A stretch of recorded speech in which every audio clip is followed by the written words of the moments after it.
How does the AI-enabled digital twin ensure adaptability and rapid response to changes in business structures and strategies?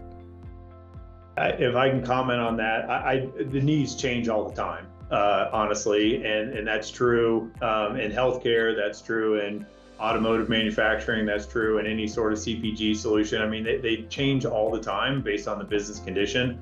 What really didn't necessarily change in our experience with TADA was that underlying infrastructure that connected these systems together, right? So the process of going through that, the technology that connected those systems together, that didn't necessarily change.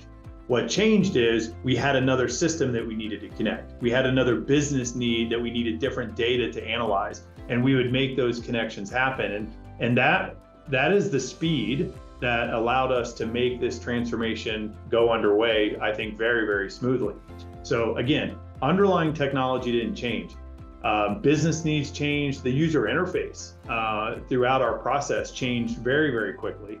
And I think GE has highlighted our ability and TADA's ability to make those changes very, very rapidly. And our view into this world and GE's view into this world are coming at it from different perspectives and different personas, but the underlying technology that holds all of this data is common.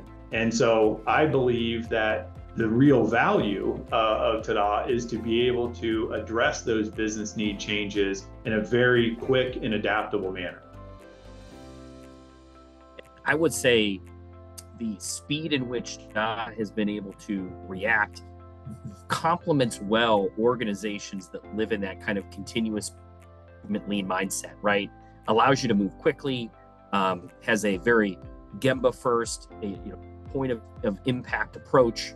And so actually think it's very complementary to being able to move fast. I would actually add that as a key benefit, and it's probably one of the strategic advantages that you guys bring to the table.